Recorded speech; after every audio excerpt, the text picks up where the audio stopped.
Olá pessoal, sejam todos bem-vindos a mais um estudo bíblico. Nós estamos trabalhando sobre idolatria e já abordamos alguns textos e agora estamos falando sobre Êxodo 32, foi o nosso último assunto, onde Moisés descreve essa primeira geração que adorava o bezerro de ouro de um modo semelhante ou assemelhando essa geração a bezerros ou vacas selvagens. Então, o propósito da comparação é mostrar que Israel estava ficando tão rebelde espiritualmente quanto a imagem de rebeldia representada pelo ídolo bezerro. Na realidade, essa metáfora é adequada para o pecado dos idólatras, porque se refere a eles como um gado indisciplinado e espalhado, né? No Antigo Testamento, os bois são associados a essa ideia de insubmissão, quer eles fossem domesticados ou selvagens. Então, essa é a metáfora que é feita quando nós observamos esses textos aí de Êxodo 32, um povo de dura cerviz, um povo solto, um povo que depressa se desviava do caminho, um povo que precisava ser reunido, um povo que precisava ser conduzido. Então, essa é uma metáfora que mostra que esse povo estava tão rebelde espiritualmente que eles se assemelhavam ao gado, a animais. Por que Israel cria no Monte Sinai o bezerro ídolo em vez de um outro animal? Possivelmente porque um bezerro ou um touro estavam entre as imagens egípcias de animais mais importantes, ou seja, que representavam deuses do Egito. Acreditava-se que representava o deus Ptah. Então, os israelitas adoravam os deuses do Egito antes do Êxodo, certamente o próprio Ptah. Talvez por isso eles tenham criado essa imagem do ídolo, né, nesse período.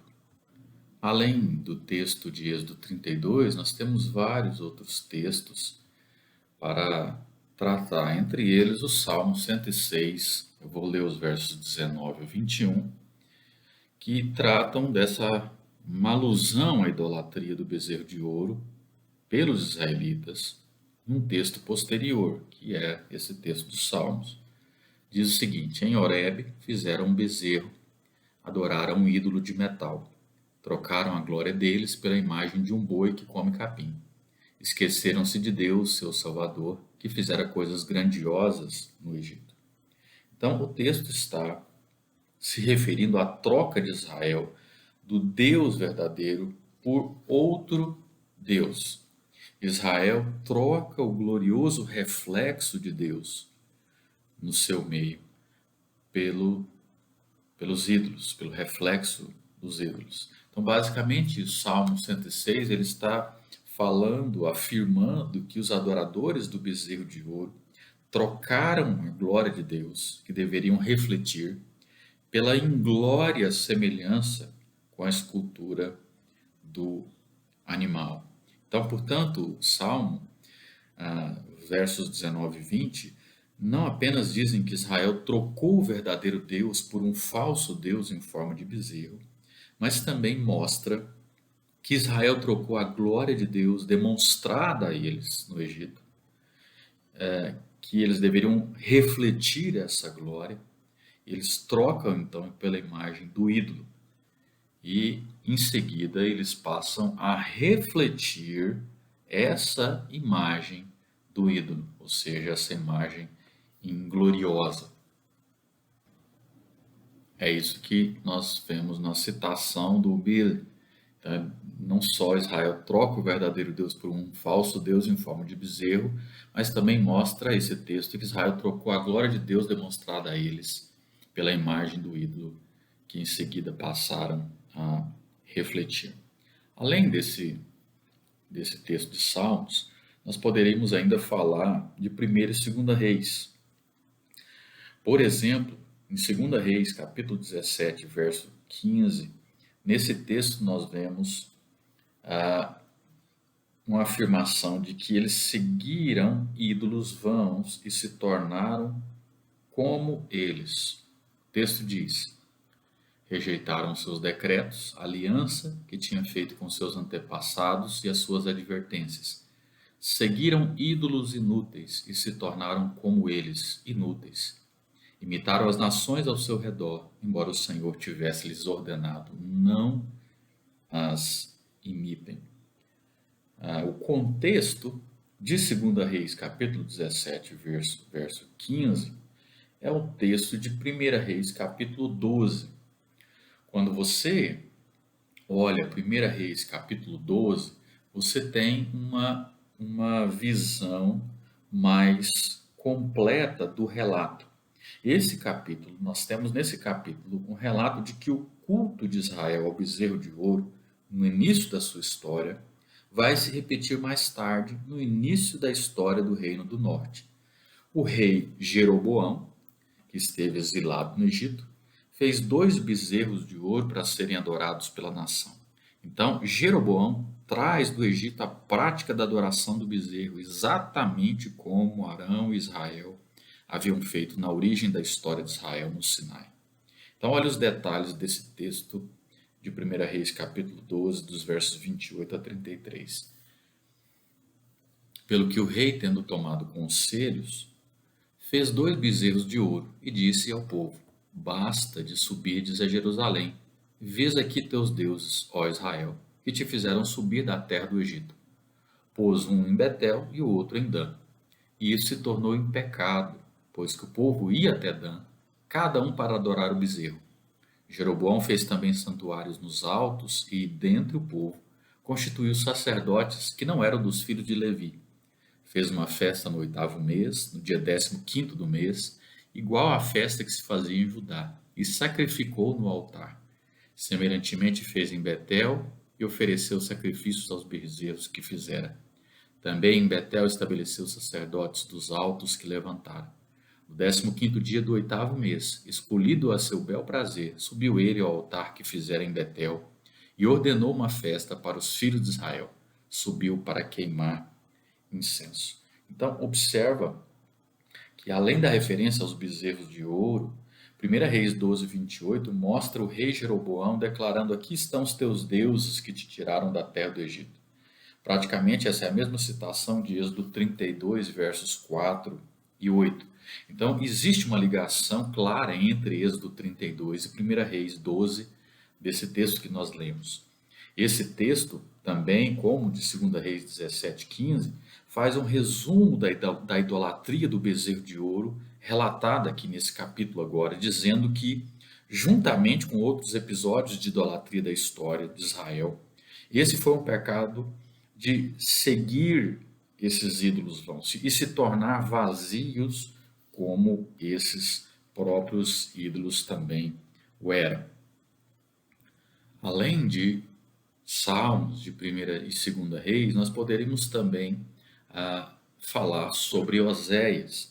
Oséias também é um livro onde nós ficamos impressionados em como Oséias elabora essa natureza irônica da adoração de bezerros de fundição, nesse mesmo sentido. Então, observe nesses alguns aspectos de Oséias, dentro da leitura do texto, como ele também trabalha esse mesmo pecado que estava presente em Israel inicialmente e durante toda a sua história dentro do Velho Testamento. Olha o que diz Oséias 4, versos 16 e 17. Os israelitas são rebeldes como bezerro indomável. Como pode o Senhor apacentá-los como cordeiros na campina? Efraim está ligado a ídolos, deixe-no só. Ainda um outro texto de Oséias 8, 4 a 7. Como prata e ouro fizeram ídolos para si, para sua própria destruição. Lance fora o seu ídolo em forma de bezerro, ó Samaria. A minha ira se acende contra eles. Até quando serão incapazes de pureza? Este bezerro procede de Israel. Um escultor o fez. Ele não é Deus. Será partido em pedaços o bezerro de Samaria. Eles semeiam vento e colhem tempestade. Ainda em Oséias, capítulo 10 agora, o povo que mora em Samaria teme pelo ídolo em forma de bezerro de Bet-Aven. Seu povo pranteará por ele, como também os seus sacerdotes idólatras, que se regozijavam por seu esplendor, porque foi tirado deles e levado para o exílio. Verso de número 11, ainda no capítulo 10. Efraim era bezerra treinada, gostava muito de trilhar, por isso colocarei o jugo sobre o seu belo pescoço. E ainda Oséias 13, versos 2 e 3. Agora eles pecam cada vez mais.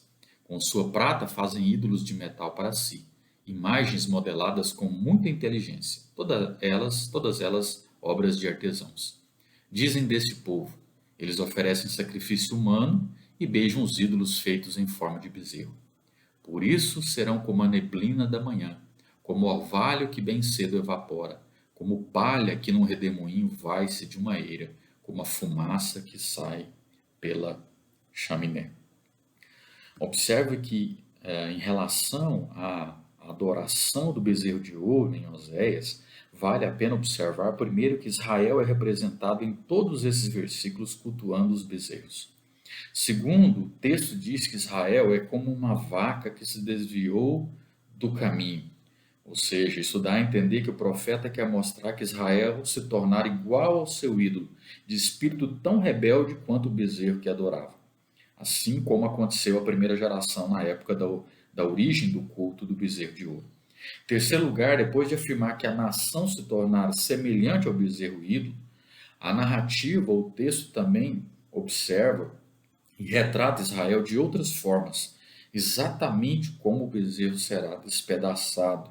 Os adoradores também semeiam o vento e colhem a tempestade, ou seja, semeiam com um culto aos ídolos tão vazio quanto o vento. E a vantagem que colhe nada mais é do que uma tempestade vazia, com que é identificado e pela qual serão julgados. Então, assim como os ídolos têm existência efêmera e sem consistência e vão desaparecer rapidamente, os seus adoradores também se assemelham nessa existência breve e vazia e serão, por fim, julgados. Portanto, o pecado que nós lemos em Oséias, capítulo 4, verso 7, provavelmente é o da adoração de ídolos. De fato, como nós vimos em geral no livro de Oséias, o problema principal de Israel é a idolatria.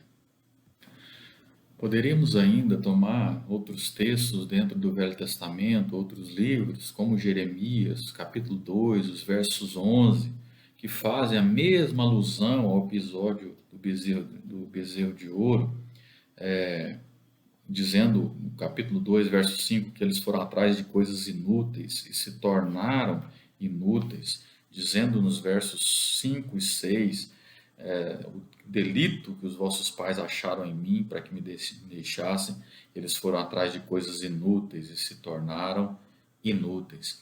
Então nós poderíamos trabalhar, por exemplo, o próprio livro de Jeremias e falar sobre Jeremias ou vários outros textos dentro do Velho Testamento e todas essas reflexões dentro do Velho Testamento falam sobre essa idolatria. Então, além de Deuteronômio, de Isaías, de Salmo 106, de Oséias, de Jeremias, várias outras partes da literatura profética também mostra esse padrão irônico da adoração de ídolos presente em Israel. Você vê esses textos, por exemplo, se você quiser posteriormente ler, durante toda o livro de Jeremias, Jeremias capítulo 5, verso 21, Jeremias capítulo 7, versos 24 e 26, Jeremias 11, 8, Jeremias 25, 4, Jeremias 35, 16 ou 15, Jeremias 44, 5.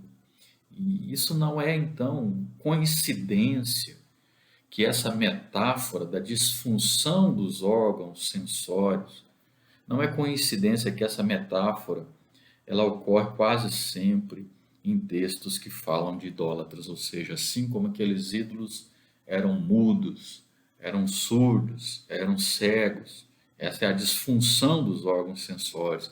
Assim, os seus adoradores se tornariam insensíveis, mudos, cegos, surdos, ou seja, eles se tornariam como os seus próprios ídolos. Quando nós lemos Josué, Josué faz uma exortação a essa segunda geração de Israel, dizendo para essa geração: agora temei o Senhor e cultuai-o com sinceridade e com verdade. Josué pede para que aquele povo joguem fora os deuses que os vossos pais cultuaram além do rio, no Egito. Cultuai o Senhor. Antes desse povo entrar na terra prometida, o próprio Josué já havia os alertado, ou já os alertava, dizendo: joguem fora os deuses que os vossos pais cultuaram. O que é interessante, então, é que esse tema ocorre várias vezes no Antigo Testamento. E será que ele tem alguma coisa a ver com o pecado original no Jardim do Éden? Será que Adão e Eva também foram idólatras? E a gente pode ver isso, então, no fundamento primeiro, ou seja, dentro do Antigo Testamento, não só nos profetas, nos salmos, na história dos reis, mas nós podemos ver isso na nossa origem também, no pecado original no Jardim do Éden. Sim, nós vamos ver que a origem da idolatria no Antigo Testamento, apesar de Gênesis capítulo 3 não classificar de forma explícita o pecado de Adão e Eva como idolatria, nesse texto de Gênesis capítulo 3, ou seja, no início, nessa relação de Adão e Eva com a criação, nós temos o conceito de idolatria, um conceito que aparece com tanta frequência em todo o Antigo Testamento. Não aparece de forma frequente, ou seja, muito clara nesse primeiro pecado de Adão e Eva, mas nós defendemos que ao abandonar o compromisso com Deus e deixar de refletir a imagem de Deus, reverenciando outra coisa no lugar de Deus, Adão e Eva se tornam semelhantes àquilo que eles queriam adorar. Então, a essência do pecado de Adão foi dar as costas para Deus e trocar a reverência ao Criador por um novo objeto de adoração. É por isso que quando nós lemos Gênesis capítulo 1, 2 e 3, nós vemos esse Adão como a imagem e semelhança do Criador. Por isso, para nós investigarmos a possibilidade da ideia da idolatria, é necessário nós recapitularmos o processo da criação de Adão e Eva, dessa colocação desse primeiro casal no Éden. Gênesis capítulo 1, verso 28, fala da missão de Adão sujeitando a terra. Deus abençoa, diz para eles frutificai, multiplicai-vos, enchei a terra. E Gênesis capítulo 1, verso 27 informa os meios pelos quais esse mandado seriam ou deveriam ser cumpridos. A humanidade cumpriria o mandado mediante a condição de terem sido criados à imagem de Deus. Ou seja, os seres humanos deveriam refletir a majestade de Deus, sendo os seus vice-regentes na terra. Adão e Eva e os seus descendentes foram então criados para serem conformes à imagem de Deus, a fim de refletir o seu caráter e a sua glória, a fim de encher a terra com os atributos de Deus. Então, como portador da imagem de Deus, Adão tinha de refletir o caráter de Deus, o que inclui ser espelho de sua glória divina. Então, assim como o filho de Adão era a imagem e semelhança dele, como lemos em Gênesis 5, tinha que se assemelhar ao seu pai humano em aparência e caráter, também Adão era um filho de Deus que deveria refletir a imagem de seu pai. Então, isso significa que a ordem para Adão sujeitar, dominar e encher a terra inclui, acima de tudo, a ideia de que ele é um rei povoando a terra, não apenas com seus descendentes, mas com descendentes portadores da imagem que refletirão a glória de Deus. Mas o que nós vemos é que Gênesis 3 conta que Adão e Eva pecaram e não refletiram a imagem de Deus. Esse primeiro casal violou a ordem de não comer do fruto da árvore do conhecimento do bem e do mal. Adão não conseguiu cumprir a tarefa que Deus lhe havia comissionado, que incluía não permitir que nada impuro e antagônico a Deus entrasse no templo, o jardim. Então, embora Gênesis 2:3 não afirme explicitamente que o trabalho de Adão de governar e sujeitar a criação fosse guardar o jardim da serpente satânica, podemos concluir isso. Adão não guardou o jardim. Diferente, ele permitiu que uma serpente entrasse, o que introduziu o pecado, o caos, a desordem no santuário, na terra, no jardim, na vida de Adão e Eva. Então, ao invés de sujeitar e dominar a serpente, lançando-a para fora do jardim, Adão deixou que ela o dominasse. Não existe nenhuma palavra ou expressão explícita que designe o pecado de Adão como idolatria, ainda que nós possamos ver uma egolatria, né? Adão decidiu que sabia mais que Deus, o que era melhor para si mesmo, por isso ele queria promover-se a todo custo e confiar em si mesmo, um ser criado, ao invés de depositar a sua confiança no Criador.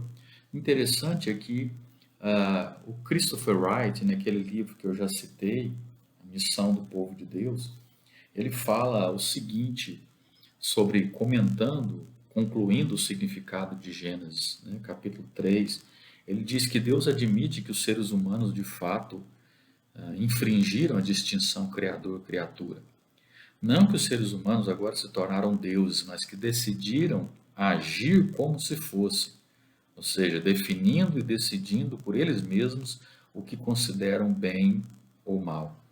Então, para o Christopher Wright, aí está a raiz de todas as outras formas de idolatria. Nós deificamos a nossa própria capacidade e com isso nos tornamos cada um de nós o Deus de nossas escolhas e de tudo que elas implicam. Então é interessante como ele percebe que na origem de toda a idolatria está a rejeição humana da divindade de Deus. Fruto dessa revolta inicial deve ser considerado em muitas outras maneiras em que a idolatria obscurece a distinção entre Deus e a criação. E aí que entra a confirmação disso, dessa ideia de que Adão estava cometendo uma egolatria, partindo de um retrato que traz Ezequiel capítulo 28. Quando Ezequiel capítulo 28 traz pronunciamentos de juízos contra o rei de Tiro, a primeira denúncia acusa o rei do pecado de egolatria, arrogante. Então o texto diz: o teu coração se tornou arrogante e disseste: sou um Deus. Eu me assento no trono dos deuses, no meio dos mares. Entretanto, tu és homem e não Deus, embora consideres o teu coração como se fosse o coração de um Deus. Aumentasse as tuas riquezas por tua grande habilidade comercial, e o teu coração se eleva por causa das tuas riquezas. E aí o texto continua. É muito interessante essa pronunciação, ou esse pronunciamento de juízo, que depois é corroborado nos versos 11 a 19, contra o rei de Tiro, e parece, como nós dissemos, que não se dirige diretamente ao rei de Tiro, mas está falando contra alguém primordialmente no jardim do Éden, alguém que pecou, que foi expulso do jardim. Então, os comentaristas têm diferentes interpretações quanto à identidade desse personagem, um anjo caído, em geral Satanás, ou alguns falam também sobre Adão. Seja quem for o indivíduo, o pecado e o castigo do rei de Tiro são observados com as lentes do pecado e do castigo da personagem do Éden, e não do seu pecado em particular. Então, o que nós observamos é que essa personagem passa a ser representada pelo rei de Tiro, e o pecado e o castigo dele é considerado uma espécie de recapitulação do pecado original. Então, a denúncia contra o rei de Tiro exprime a ideia de que toda vez que qualquer homem, Adão, né, como é chamado em Êxodo 28:9, se põe no centro da realidade, esse homem, esse ser humano, reflete uma imagem maior de si, ou seja, engrandece a si mesmo de forma ilegítima. É assim como aconteceu como Tiro. Então, isso parece significar, pelo menos em parte, que quando nós tentamos nos engrandecer e nos glorificar, nós estamos refletindo, na verdade, o nosso ego de um jeito cada vez maior. Então, se esse é o caso, então há uma correspondência grande com o conceito de idolatria, porque nós refletimos o ídolo que veneramos, o que, em última análise, nos leva à ruína. Então, desejar refletir o ídolo do nosso ego e querer ser maiores do que somos só nos deixa pequenos, só nos deixa menores. Então, o contrário, encher de glória o verdadeiro Deus e reconhecer como uma adoração que a sua grandeza leva o adorador a participar da grandeza e da glória de Deus, refletindo a sua glória, que por sua vez reflete-se novamente nele. Então, assim, Deus é considerado o único e exclusivo, grande e importante do universo. Essa é uma ideia que nós vamos continuar tentando desenvolver no decorrer dos nossos estudos. Eu quero encerrar por aqui, refletindo então o que eles pensavam sobre a idolatria, o que os judeus nesse período pensavam sobre a idolatria, quais foram esses acontecimentos. E aí nós então trabalhamos dentro do Antigo Testamento, dentro desse povo que era completamente idólatra. Mas e no período neotestamentário? Vamos então dar uma olhada sobre o período neotestamentário, especificamente aquilo relacionado ao judaísmo antigo. Nós vamos abordar um pouco sobre essa questão do judaísmo antigo no nosso próximo encontro, então, ou seja, tentando refletir um pouco o que o judaísmo antigo, o que os evangelhos, e aí falando um pouco do período de Jesus, qual que era essa relação que podemos ver com a questão da idolatria. Então, eu espero que você, no próximo encontro, para nós continuarmos construindo o nosso conhecimento sobre esse assunto e cada vez nos aprofundando mais ainda na palavra de Deus. Até o próximo encontro. Boa semana a todos.